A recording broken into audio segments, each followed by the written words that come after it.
Unit 14, problem post number 1, systems of equations. Be sure to fill out a pre-score, number 1 through 5, assessing your ability to solve systems of equations before watching the video. This video's guest of honor will be a cambion with a spear.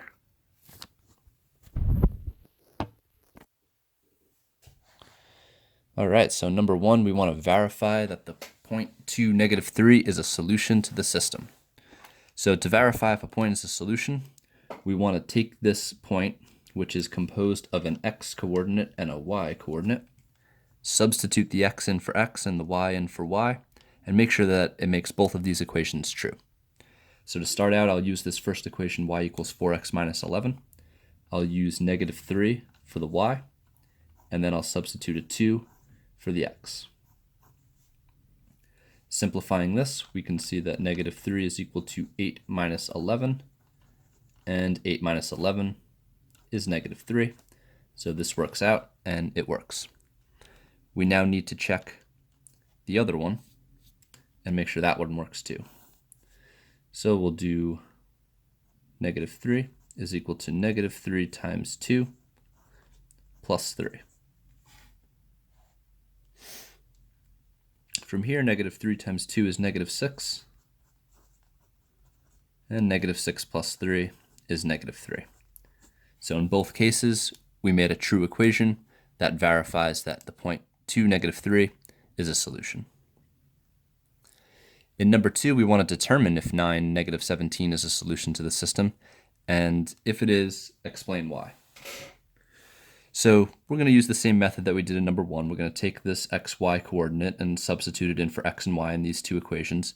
And if it works for both of them, then we'll say yes. If it does not work for at least one of them, we'll say no. Okay, so we'll start with the y equals 6x minus 71. So we'll say negative 17 is equal to 6 times 9 minus 71. From here, we can do 6 times 9, we'll get 54.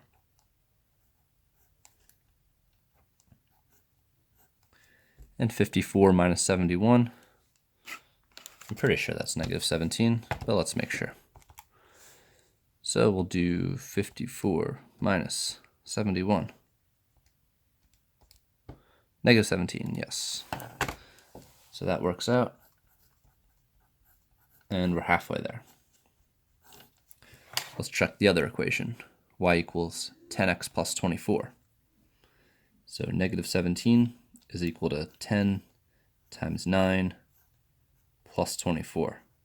Well, right away, this doesn't look very good because this number is negative and all of this stuff is positive. So this is probably not going to work. 10 times 9 is 90, and 90 plus 24 is going to give us 114. So no way that stuff is equal. So we'll say no. 9 negative 17 is not a solution, since it does not satisfy both equations.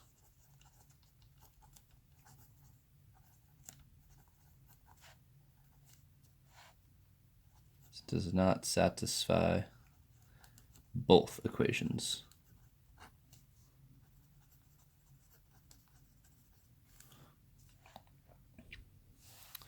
All right, so didn't work for this one, so can't be the solution to the system. All right, number 3 wants us to graph the system and show the intersection is the solution algebraically. All right, so solutions to systems of equations on a graph are always the intersection of the two lines. So we're going to graph these two. We're going to see the intersection. Then whatever coordinate point that intersection falls in, we're going to plug it into the equations and just verify algebraically that it works as well, just to reinforce the concept. Okay, so what we're going to do for this is go to our calculator, and we'll go to the y equals screen, just right here, and we'll put in the functions. So the first one is 6x minus 16.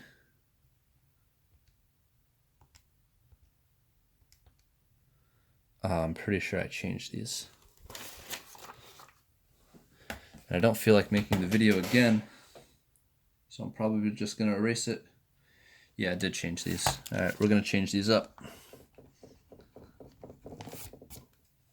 4x plus 5 and negative 3x minus 2. Don't feel like reshooting the video, so we're going to have to deal with that error. All right, so 4x plus 5, we'll make that. And then in y2, we'll put in our other function, negative 3x minus 2. Okay, so from here, we can hit graph just to get a general feel for what this looks like. And we can see the intersection is somewhere in quadrant 2. So we're going to get a graph going of both of these on our paper. To look at the coordinate points, we can go over to the table. And we know that y1 is going to be the outputs for the top function, 4x plus 5. So we can graph this first. And then y2 will be the outputs for the bottom function, negative 3x minus 2, and we'll graph that one next. So starting with the first function, we can see that we have the point negative 4, negative 11. My graph is pretty small, though. I only go out to 5s. So keeping that in mind, we'll have to skip over these 2 points and start with this point here, negative 2, negative 3. So negative 2, negative 3. And then we can go from there.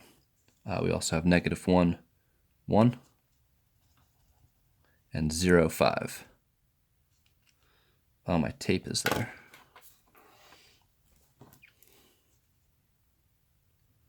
There we go. Let's use the pen. Okay, so there's the first line. Use the pen again. And a straight edge.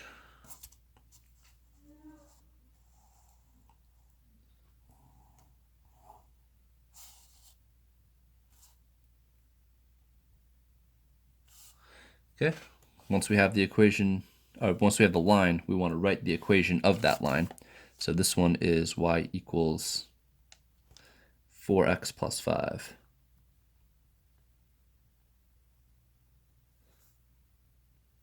Oh man, this is not the first time that tape has foiled my plans of doing math. All right, hard to see, but it's there. Okay, next we can graph the other line, negative 3x minus 2. We don't really have to use the calculator for these. If we have the slope-intercept form, we can also use that as well. So this one says my y-intercept is negative 2 and my slope is negative 3. So I can start at negative 2. That will be a point. And then this says I go down 3 units over 1 unit. I could also go up 3 units and to the left 1 unit. So 1, 2, 3, 1, and it looks like that's my intersection point. 1, 2, 3, 1, and that's about it. So here will be my other line. That is the start of the tape. So I'll put some arrows on that, and there's my intersection. So it looks like my intersection falls on the coordinate point negative 1, 1. So I'll put that right here, negative 1, 1. And I want to verify that this is the solution algebraically. We already know it's the solution because that's the intersection, but let's just check it just to practice the algebra. So we have the first equation here, y equals 4x plus 5. I'm going to use 1 for y and negative 1 for x. So 1 is equal to 4 times negative 1 plus 5. 1 is equal to negative 4 plus 5, and 1 is equal to 1. So that works out. Then the other one, y equals negative 3x minus 2. 1 is equal to negative 3 times negative 1 minus 2. Negative 3 times negative 1 is a positive 3, and positive 3 minus 2 is 1. So they both work out algebraically as well.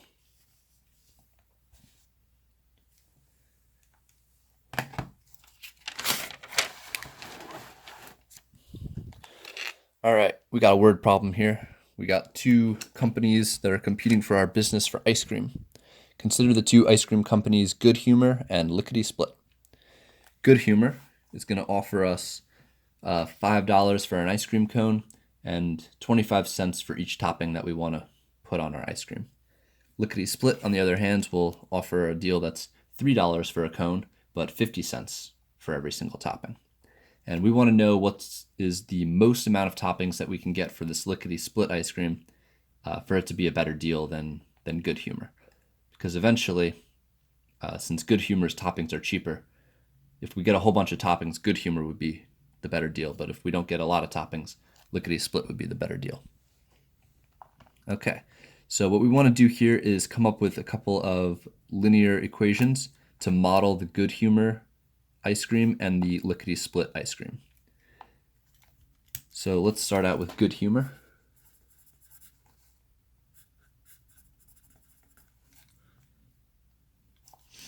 So Good Humor, we'll have y is equal to, now we want the slope, which is our rate of change. It says 25 cents for a topping. So every one topping I get will be 25 cents. And then I will have my initial value of just the ice cream of $5. So I use the variable t here to represent toppings. So 25 cents per topping plus the $5 I have to pay to get the ice cream cone. So there's my equation for Good Humor. For Lickety Split, we can do the same thing, except we have $3 for a cone. This is our y-intercept, and 50 cents a topping. That will be our slope. So we'll have y is equal to 0.5 t plus 3. So we're starting at an initial value of 3, and we're getting 50 cents for a topping. All right, so once we have our two equations, we can use our graphing calculator to find the intersection of these two. So here, I'm going to go to my y equals screen. I'm going to get rid of the equations from before, and I'll put in Good Humor in y1, so that's going to be 0.25x plus 5, and then I'll put in Lickety Splits for y2, which will be 0.5x plus 3. All right, we'll graph these. And there's our functions, and we can see all the way over here we have an intersection just on the edge. So I'm going to go to second, calc, and option 5 says intersect, so I'll hit 5. And I'm going to look at this blinking dot here. I'm going to move this blinking dot with my arrow keys all the way over to the point of intersection. Okay, so I'm going to get right in the middle of the crossing lines here. And it's going to ask me some questions. It says first curve, enter, second curve, enter, guess, enter a third time. And it looks like it intersects at the point 8.7. So I'll write that one down, intersection 8.7. All right, so let's think about what that means in terms of the situation for ice cream. Our x value, or our t value, is our toppings, and our y value is our cost. So this says both Good Humor and Lickety Split will charge $7 for 8 toppings.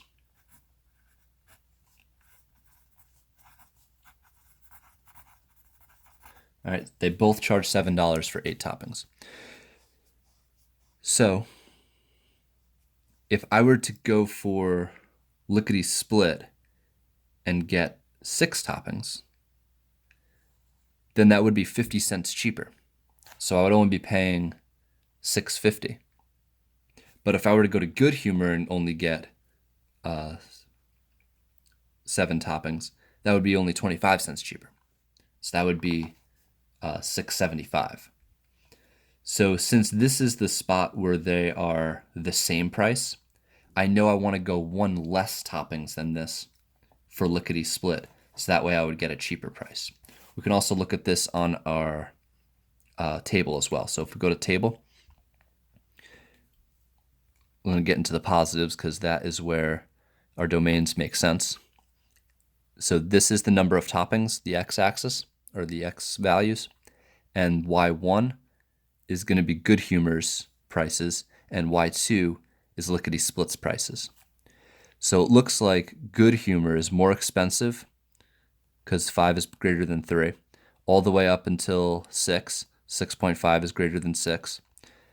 If I get 7 toppings, $6.75 is more expensive than $6.50, so lickety split is still the better deal. And then here's my intersection. If I get 8 toppings, it's the same price. And then anything after 8, it looks like Good Humor is the better deal because I'm paying less per topping. All right, so those are the prices, and it looks like if I get 7 toppings, that makes lickety split the better deal. So wow, 7 toppings is kind of a lot of toppings. In the comments on this video, tell me your favorite ice cream topping. 8 toppings. I want 7 toppings. So 7 toppings. Because at 8 toppings, it's $7 for both. So from both. So I want it to go 1 topping before that, and that's my better deal. All right, be sure to fill out your post score, number 1 through 5, assessing your ability to solve systems of equations after watching the video.